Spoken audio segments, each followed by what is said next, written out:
కోటక్ మహేంద్ర బ్యాంకులో జరిగిన ఓ ఘటన అందరినీ ఆశ్చర్యానికి గురిచేస్తుంది.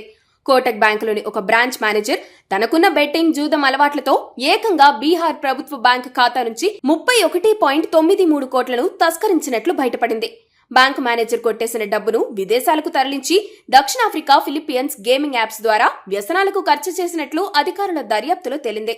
అయితే ఆ మేనేజర్ చేసిన తప్పును కప్పిపుచ్చుకునేందుకు 21 విదేశీ బ్యాంకు ఖాతాలు తెరిచాడట. ఇక్కడ ట్విస్ట్ ఏంటంటే ఇందుకోసం కోటక్ బ్యాంక్ కస్టమర్ల ఆధార్, కేవైసీ వివరాలను దుర్వినియోగం చేసినట్లు తేలింది. 2021లో దీనిపై పోలీసులు కేసు నమోదు కావడంతో బ్యాంక్ ఉద్యోగం నుంచి అతడిని తొలగించింది. ఇప్పుడు బెయిల్పై బయటకొచ్చాడు. కేసు దర్యాప్తులో ఈడీ అధికారులు మనీ లాండరింగ్ ఎలా జరిగిందనే వివరాలను బీహార్ పోలీసులకు అందించారు. వీటి ఆధారంగా పోలీసులు తాజాగా సదరు బ్యాంకు మేనేజర్ మీద కొత్తగా 2 కేసులను జూలై 27న ఫైల్ చేశారు. డబ్బును ప్రభుత్వ ఖాతా నుంచి దొంగలించేందుకు బ్రాంచ్ మేనేజర్ చెక్ క్లోనింగ్ విధానాన్ని ఉపయోగించినట్లు పోలీసులు గుర్తించారు. బీహార్ ప్రభుత్వం తరపున అందించిన చెక్కులపై సంతకాలను ఉపయోగించి డబ్బును తాను తెరిచిన ఖాతాల్లోకి మళ్లించగలిగాడని గుర్తించారు.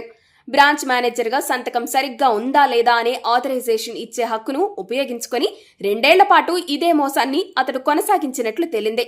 ఈ డబ్బు మొత్తాన్ని భారతదేశంలో బ్యాన్ చేయబడిన యాప్స్ ద్వారా జూదం, బెట్టింగ్ ఆడినట్లు విచారణలో తేల్చారు పోలీసులు.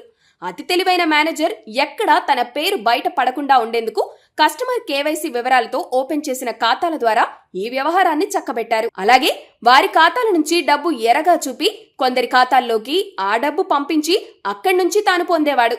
ఇలా అయితే తన పేరు ఎక్కడ బయటకు పోకుండా ఉంటుందని ప్లాన్ చేశాడని తేలింది. అయితే బీహార్ ప్రభుత్వానికి చెందిన జిల్లా భూసేకరణాధికారి తాము డబ్బు ట్రాన్స్ఫర్ కోసం బ్యాంకుకు ఎలాంటి ఆర్టీజీఎస్ రిక్వెస్ట్ ఇవ్వలేదని ఇచ్చిన కంప్లైంట్ మొత్తం మోసాన్ని వెలుగులోకి తీసుకొచ్చేలా చేసింది. ఇంట్లో ఉంటే డబ్బులు ఎక్కడ పోతాయని కష్టపడి సంపాదించిన 10 రూపాయలను జనాలు బ్యాంకుల్లో దాచుకుంటారు. అయితే ఈ రోజుల్లో బ్యాంకుల్లో డబ్బుకు కూడా సేఫ్టీ లేకుండా పోయింది. ఓ పక్క రోజుకు పెరిగిపోతున్న కొత్త రకం సైబర్ మోసాలు ఖాతాలను ఖాళీ చేస్తుంటే, మరోపక్క కొందరు బ్యాంక్ ఉద్యోగులు కస్టమర్ల ఖాతాల్లోని డబ్బును మాయం చేస్తున్న ఘటనలు తరచుగా వెలుగులోకి వస్తున్నాయి.